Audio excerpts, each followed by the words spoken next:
సొరకాయ కేసరి ప్రిపరేషన్. ఇవాళ ఆఫీస్కి వెళ్తుంటే సొరకాయలు కొత్త కనపడ్డాయండి, బాగున్నాయని తీసుకొచ్చాను. 2 సైకిల్ వేసుకొని ఇంటికి తీసుకొచ్చాను. ఇంకా వీటిని చేయడం స్వీట్ ప్రిపరేషన్ చేస్తున్నానండి. సొరకాయ హల్వా చక్కగా తోలు తీసేసుకొని ముక్కలు కట్ చేసుకొని చక్కగా తురుముకోవాలి. అది సన్న పీసులాగా చేయాలి.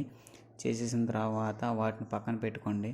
తర్వాత వాటిని చక్కగా ఒక బాండీలో తీసుకునేటట్టు ఉంచుకోండి. తర్వాత క్లాత్ అన్ని ప్రిపరేషన్ చేసుకోండి. వాటర్ని మనం ఎప్పుడైనా సరే తీసేయాలి. క్లాత్ వాటర్ పిండి వేసుకున్న తర్వాత పక్కన పెట్టుకొని విడివిడిగా ఉంచుకోండి. డ్రై అవ్వాలి, కొద్దిగా ఆరపెట్టండి దాన్ని. ఆ తర్వాత ప్రిపరేషన్ చేసుకున్నాము ఎలా చేసుకోవాలో. దీనికి కావాల్సిన ఇంగ్రీడియంట్స్ని చూపిస్తాను నేను ప్రజెంట్. జీడిపప్పు తీసుకోండి, కిస్మిస్ తీసుకోవాలి, ఆ తర్వాత షుగర్ నేను ఎప్పుడు విడిగా తీసుకొస్తాను బయట నుంచి. తర్వాత మిల్క్ పౌడరు, పాల ప్యాకెట్, ఇది బొక్క పడిపోయింది కారుతుంది కూడా పక్క.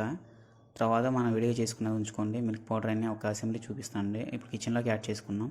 ఇంకా పొయ్యిలు ఇచ్చుకొని ఒక బాండీ పెట్టుకోవాలి, నెయ్యి వేసుకోవాలి.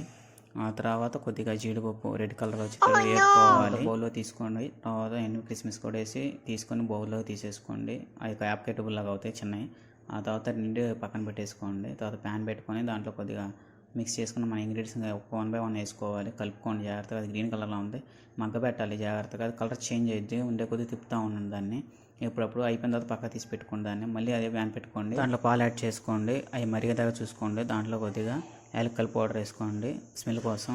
లేకపోతే మనం షుగర్ యాడ్ చేసుకున్న తర్వాత 1 by 1 ఇంగ్రీడియంట్స్ కలుపుకొని అవి పెట్టుకోండి. తర్వాత మిక్స్ చేసుకోండి. అది పాలు ఇరిగిపోతే మీరు కంగారు పడద్దు. ఇరిగిపోవడం వల్ల కనకాలు ఇలాగ వస్తుంది, ఏం ప్రాబ్లం లేదు. దానివల్ల పాలు ఎరకపోయిన ప్రాబ్లం ఉండదు. మిల్క్ పౌడర్ యాడ్ చేసుకొని మిక్స్ చేసుకోండి. పక్క తీసుకొని పెట్టుకొని ఆరిన తర్వాత బౌల్లో తీసుకొని స్ట్రక్చర్ చేసుకోండి.